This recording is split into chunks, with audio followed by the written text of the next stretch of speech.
Missile कम छाड़ुछि मिछ अधिक कहूछि पाकिस्तान।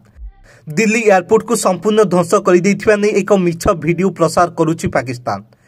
एमिति कि भारतर अवनति दर्शाई पाकिस्तान विभिन्न टेलीविजन और सोशल मीडिया प्रचार करा जाउछि। पाक गणमाध्यम यह कहुछि कि भारतर दिल्ली एयरपोर्ट संपूर्ण नष्ट हो सारी एवं यह आक्रमण में अनेक लोकंकर जीवन जाइछि। भारतर आर्थिक स्थिति संपूर्ण खराब हो जाइछि, सेमाने एबे खाइबाकू पाउनाहांती।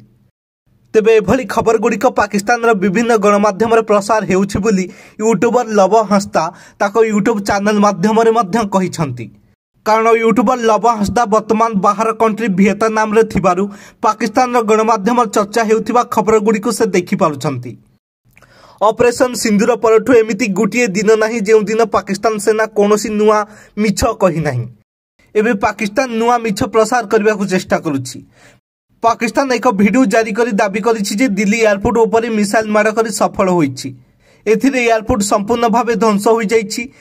एही आक्रमण को नहीं पाकिस्तानी आर्मी निर्देश रे काम करुवा किछि सोशल मीडिया अकाउंट रे ही खबर करा जाइछि। वीडियो रे देखा जाइछि जे एक तैल डिपो रे भयंकर निया लागिछि, किंतु पाकिस्तान मीडिया रो एक खबर संपूर्ण गुजब अटे। प्रेस इन्फॉर्मेशन ब्यूरो पीआईपी ए वीडियो रे फैक्ट चेक जारी करिछि। पीआईपी कहिछि जे गोटिए पुराना वीडियो को शेयर करी दिल्ली एयरपोर्ट ऊपर मिसाइल आक्रमण करा जाइछि बोली भूल तथ्य दिया जाइछि। 2024 रे एमनेर आदन स्थित एक गैस स्टेशन रे होइथिया विस्फोरणर एहे होछि वीडियो। दिल्ली एयरपोर्ट सहित यार कोनोसी संबंध नहीं। पीआईपी प्रमाण स्वरूप असली वीडियो मध्ये पोस्ट करिछि। असली वीडियो एक विदेशी न्यूज चैनल रे प्रसारित करा जाइथिला। वीडियो रे स्पष्ट भाव रे कहा जाइछि जे ही घटना आदेन प्रदेश रो मानसुरा शहर रे थिबा एक गैस स्टेशन रो। तबे कुकुर परि भूकी होतिबा पाकिस्तान सरकार पाकिस्तानी लोकन को मिछ खबर देखाई भुआ बुलाउछि।